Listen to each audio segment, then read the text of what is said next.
Hi friends, ಇವತ್ತಿನ recipe ಬಂದುಬಿಟ್ಟು ನಾನು ನಿಮಗೆ ಇಲ್ಲಿ ಹೀರೆಕಾಯಿ ಪಲ್ಯ ಮಾಡಿ ತೋರಿಸ್ತಾ ಇದ್ದೀನಿ. ನಮ್ಮ ಕಡೆ ಉತ್ತರ ಕನ್ನಡ ಕಡೆ ಹೆಂಗೆ ಮಾಡ್ತಾರೆ ಅಂತ ತೋರಿಸ್ತಾ ಇದ್ದೀನಿ. ಹೀರೆಕಾಯಿ ಮೇಲ್ಗಡೆ ಏನೆಲ್ಲ ತೆಗೆದುಬಿಟ್ಟು ನೀಟಾಗಿ ತೊಳೆದು ಕಟ್ ಮಾಡಿ ಇಟ್ಕೊಂಡಿದ್ದೀನಿ ಮುಂಚೆನೇ. ಇವಾಗ ಫ್ರೈ ಮಾಡೋದು ತೋರಿಸ್ತಾ ಇದ್ದೀನಿ, ನೋಡ್ಬೋದು ನೀವು ಇಲ್ಲಿ. ಇದಕ್ಕೆ ಕಲರ್ ಚೇಂಜ್ ಆಗೋವರೆಗೂ, ಮೆತ್ತಗಾಗೋವರೆಗೂ ಫ್ರೈ ಮಾಡ್ಕೊಳ್ಳಿ. ಸ್ವಲ್ಪ ಕಮ್ಮಿ ಉರಿಯಲ್ಲಿಡಿ, ತುಂಬ ಜೋರಾಗಿ ಇಡಕ್ಕೆ ಹೋಗಬೇಡಿ. ಇದನ್ನು ಫ್ರೈ ಮಾಡ್ಕೋಬೇಕಾದ್ರೆ ನೋಡ್ಕೊಂಡು ಫ್ರೈ ಮಾಡ್ಕೊಳ್ಳಿ. ಮಧ್ಯದಲ್ಲಿ ಈ ಥರ ಮಾಡ್ಕೊಳ್ಳಿ. ತುಂಬ ಹೊತ್ತು ಹಂಗೆ ಬಿಡಕ್ಕೆ ಹೋಗಬೇಡಿ, ಸೀದೋಗುತ್ತೆ. ಸ್ವಲ್ಪ ಎಣ್ಣೆ ಹಾಕ್ಕೊಳ್ಳಿ ಇದು ಮಾಡ್ಕೋಬೇಕಾದ್ರೆ, ಆವಾಗ ಚೆನ್ನಾಗಿ ಬರುತ್ತೆ. ನೀವು ನೋಡ್ಕೋಬೋದು, ನಾನು ಮಾಡ್ಕೋತಾ ಇದ್ದೀನಿ ಇಲ್ಲಿ. ಇವಾಗ ಆಗಿದೆ, ನಾನು ಸೈಡಲ್ಲಿ ಎತ್ತಿಕ್ತಾ ಇದ್ದೀನಿ. ಅದೇ ಪಾತ್ರೆಯಲ್ಲಿ ಸ್ವಲ್ಪ ಎಣ್ಣೆ ಹಾಕ್ತಾಯಿದ್ದೀನಿ ನಾನಿಲ್ಲಿ.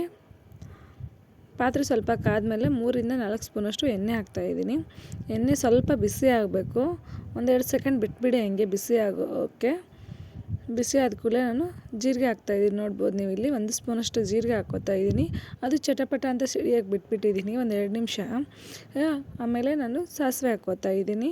ಸಾಸಿವೆನೂ ಚಟಪಟ ಅಂತ ಎಣ್ಣೆಲಿ ಸಿಡಿಬೇಕು. ಮಿಕ್ಕಿದ್ದೆಲ್ಲ ಒಂದೊಂದಾಗಿ ಸೇರಿಸ್ಕೊತಾ ಹೋಗ್ತಾಯಿದ್ದೀನಿ ನಾನಿಲ್ಲಿ. ಬೆಳ್ಳುಳ್ಳಿನ ಬಿಡಿಸಿಕ್ಕಿ ಸುಲಿಕ್ಕೊಂಡಿದ್ದೀನಿ ಮುಂಚೆನೇ. ಈ ಥರ ಜಜ್ಜಿಟ್ಕೊಂಡಿದ್ದೀನಿ ಬಿಡಿಸಿ. ಅದನ್ನು ಸ್ವಲ್ಪ ಎಣ್ಣೆಲಿ ಕಲರ್ ಚೇಂಜ್ ಆಗೋವರೆಗೂ, ಅದ್ರ ಘಮ ಬರೋವರೆಗೂ ಬಿಟ್ಬಿಡಬೇಕು. ಕರಿಬೇವನ್ನ ಆ್ಯಡ್ ಮಾಡ್ತಾಯಿದ್ದೀನಿ ನಾನಿಲ್ಲಿ. ನಿಮ್ಗೆ ಎಷ್ಟು ಬೇಕೋ ಅಷ್ಟು ಹಾಕ್ಕೊಳ್ಳಿ, ನಾನು ಸ್ವಲ್ಪ ಹಾಕ್ಕೊಂಡಿರೋದಿಲ್ಲಿ. ಟೊಮಾಟೋನ ಇವಾಗ ಸೇರಿಸ್ಕೊತಾ ಇದ್ದೀನಿ. ಮುಂಚೆನೇ ಚಿಕ್ಕದಾಗಿ ಕಟ್ ಮಾಡಿ ಇಟ್ಕೊಂಡಿದ್ದೀನಿ. ಜಾಸ್ತಿ ಹಾಕೋತಾ ಇಲ್ಲ ಟೊಮಾಟೊ, ಒಂದೇ ಟೊಮಾಟೊ ಹಾಕೋತಾ ಇರೋದು ನಾನಿಲ್ಲಿ. ಟೊಮಾಟೋನ ನೀಟಾಗಿ ಫ್ರೈ ಮಾಡ್ಕೋಬೇಕು. 1-2-3 ಸೆಕೆಂಡ್ ಆದರೂ ಎಣ್ಣೆಲ್ಲ ಫ್ರೈ ಮಾಡೋಕ್ಕೆ ಬಿಟ್ಬಿಡಬೇಕು. ಅದು ಟೊಮಾಟೊ ಮೇಲೆ ಸೊಪ್ಪೆ ಎಲ್ಲ ಬಿಚ್ಕೊಂಡು ಮೆತ್ತಗೆ ಆಗಬೇಕು. ನೋಡ್ಬೋದು ನೀವು, ಈ ಥರ ಎಣ್ಣೆಲ್ಲೇ ಫ್ರೈ ಆಗಬೇಕು ಟೊಮಾಟೊ ಎಲ್ಲ. ಅವಾಗ ಚೆನ್ನಾಗಿ ಬರುತ್ತೆ ಯಾವುದೇ ಪಲ್ಯ ಮಾಡಿದ್ರು. ನಾನು ಒಂದು ಚಿಟಿಕೆಯಷ್ಟು ಅರಿಶಿನ ಪೌಡ್ರ್ ಹಾಕ್ತಾಯಿದ್ದೀನಿ ಇಲ್ಲಿ. ಅರಿಶಿನ ಪೌಡ್ರ್ ಮಿಕ್ಸ್ ಮಾಡ್ಕೊತಾ ಇದ್ದೀನಿ ನೀಟಾಗಿ. ಎಣ್ಣೆಗೆ ಎಲ್ಲ ಕಡೆ ಆಗೋವರೆಗೂ, ಅದು ಟೊಮಾಟೊ ಎಲ್ಲ ಇದನ್ನಾಗೋವರೆಗೂ ಫ್ರೈ ಮಾಡ್ತಾ ಇರ್ಬೋದು. ನಮ್ಮ ಕಡೆ ಖಾರ ಹಾಕ್ತಾಯಿದ್ದೀನಿ. ನಮ್ಮ ಕಡೆ ಖಾರ ತುಂಬ ಖಾರ ಇರುತ್ತೆ. 1 ಸ್ಪೂನ್ ಹಾಕಿದರೆ ಸಾಕು, 1-1.5 ಸ್ಪೂನು ಖಾರ ಆಗಿಬಿಡುತ್ತೆ ಯಾವುದೇ ಪಲ್ಯ ಆದ್ರೂ. ನಾವೆಲ್ಲ ಪದಾರ್ಥ ಇದರಲ್ಲಿ ಹಾಕಿರ್ತೀವಲ್ಲ, ಘಮ ಜಾಸ್ತಿ ಬರುತ್ತೆ. ಅದಕ್ಕೆ ನಾನು ಸೈಡ್ ಯಾವ ಮಸಾಲೆನೂ ಹಾಕ್ತಾಯಿಲ್ಲ. ಗರಂ ಮಸಾಲೆ ಎಲ್ಲ ಮುಂಚೆನೇ ಖಾರದಲ್ಲಿ ಮಿಕ್ಸ್ ಮಾಡ್ಕೊಂಡ್ಬಿಟ್ಟಿರ್ತೀವಿ ನಾವು. ಈರುಳ್ಳಿ, ಬೆಳ್ಳುಳ್ಳಿ, ಧನಿಯಾ ಪೌಡ್ರು ಇದೆಲ್ಲ ಮುಂಚೆನೇ ಹಾಕಿರ್ತೀವಿ ಖಾರದೊಳಗಡೆ. ನೋಡ್ಬೋದು ನೀವು. ನಾನು ಹುರಿದಿಟ್ಕೊಂಡು ಹೀರೆಕಾಯಿನ ಅದಕ್ಕೆ ಆ್ಯಡ್ ಮಾಡ್ಕೊತಾ ಇದ್ದೀನಿ ಇಲ್ಲಿ.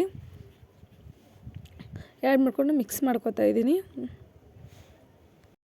1-2 ಸೆಕೆಂಡ್ ಈ ಥರ ಮಾಡ್ಕೊಳ್ಳಿ. ನೀಟಾಗಿ ಅದು ಅಂಟ್ಕೋಬೇಕು. ಖಾರ ಎಲ್ಲ ಎಣ್ಣೆಲಿ ಫ್ರೈ ಆಗಬೇಕು. ಆವಾಗಲೇ ಕಲರ್ ಬರೋದು, ಟೇಸ್ಟು ಆವಾಗಲೇ ಬರೋದು ಅದರದ್ದು. ಹಿಂಗೆ 1-2-3 ನಿಮಿಷ ಮಾಡ್ಕೊತಾನೆ ಇರಿ. 1-2-3 ನಿಮಿಷ ಮಾಡಿದ್ಮೇಲೆ ಈ ಥರ ಬಿಟ್ಬಿಡಿ 1-2 ಸೆಕೆಂಡು. ಯಾಕಂದ್ರೆ ನೀಟಾಗಿ ಎಣ್ಣೆ, ಖಾರ ಎಲ್ಲ ಅದು ಹೀರೆಕಾಯಿ ಎಳ್ಕೋಬೇಕು. ನನಗೆ ಉಪ್ಪು ಸೇರಿಸ್ತಾ ಇದ್ದೀನಿ ಇಲ್ಲಿ. ನಿಮ್ಗೆ ಎಷ್ಟು ಬೇಕೋ ಅಷ್ಟು ರುಚಿಗೆ ತಕ್ಕಷ್ಟು ಉಪ್ಪು ಹಾಕ್ಕೊಳ್ಳಿ. ನಾನು ಉಪ್ಪನ್ನ ಹಾಕ್ಕೊಂಡಿದ್ದೀನಿ ಇಲ್ಲಿ. ಅದನ್ನು ನೀಟಾಗಿ ಮಿಕ್ಸ್ ಮಾಡ್ಕೊಳ್ಳಿ. 1-2 ನಿಮಿಷ ನೀಟಾಗಿ ಮಿಕ್ಸ್ ಮಾಡ್ಕೊಳ್ಳಿ ಉಪ್ಪನ್ನ. ಆವಾಗ ನಾನು ಕಡಲೆ ಬೀಜ ಸೇರಿಸ್ಕೊತೀನಿ ಇಲ್ಲಿ. ನಿಮ್ಗೆ ತೋರಿಸ್ತೀನಿ ಕಡಲೆ ಬೀಜ ಸೇರಿಸ್ಕೊಳ್ಳೋದು. ಜಾಸ್ತಿ ತೊಗೊಂಡಿಲ್ಲ, 1-2 ಸ್ಪೂನ್ ಅಷ್ಟೇ ತೊಗೊಂಡಿರೋದು ನಾನು. ಚಿಕ್ಕ ಸ್ಪೂನಿಂದ 2 ಸ್ಪೂನ್ ತೊಗೊಂಡಿದ್ದೀನಿ. ನೀಟಾಗಿ ಮಿಕ್ಸ್ ಮಾಡ್ಕೊತೀನಿ. ನೋಡ್ಬೋದು ನೀವು ಇಲ್ಲಿ. ಕಲರು ಚೆನ್ನಾಗಿ ಬೇಕು ಅಂದರೆ ಇಷ್ಟೇ ಮಾಡ್ಕೊಂಡು ಬಿಡೋರು ಬಿಟ್ಬಿಡಿ. 1-2 ನಿಮಿಷ ನಿಧಾನಕ್ಕೆ ಉರಿ ಇಟ್ಬಿಟ್ಟು ಕ್ಲೋಸ್ ಮಾಡಿಬಿಡಿ. ಅದು ಎಣ್ಣೆಲೇ ಫ್ರೈ ಆಗುತ್ತೆ. ನಾನು ಸ್ವಲ್ಪ ನೀರು ಹಾಕಿ ಇಲ್ಲಿ ಸ್ವಲ್ಪ ರಸ ಮಾಡ್ಕೊತಾ ಇದ್ದೀನಿ, ಸಾಂಬಾರು ಥರ. ಕರಿಬೇವನ್ನ ಆ್ಯಡ್ ಮಾಡಿದ್ದೀನಿ. ನಿಮ್ಗೆ ಯಾವ ಥರ ಬೇಕೋ ಆ ಥರ ಮಾಡ್ಕೊಳ್ಳಿ ನೀವು.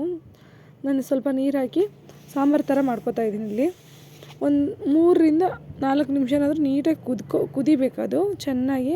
ಎಷ್ಟು ಬಾಯ್ಲ್ ಆಗುತ್ತೋ ಅಷ್ಟು ಚೆನ್ನಾಗಿರುತ್ತೆ ಅಡುಗೆ. ಬೇಗ ಎಷ್ಟು ಈ ಥರ ಬೇಯುತ್ತೋ ಅಷ್ಟು ಬೇಗ ಕೆಡಲ್ಲ ಪದಾರ್ಥ. ಯಾವುದೋ ಪದಾರ್ಥ ನೀಟಾಗಿ ಬೇಯಿಸ್ಕೋಬೇಕು. ಆಗಿದೆ ನೋಡ್ಬೋದು ಸಾಂಬಾರು ನೀವು. Thank you so much. Like ಮಾಡಿ, ಶೇರ್ ಮಾಡಿ, ಸಬ್ಸ್ಕ್ರೈಬ್ ಆಗಿ.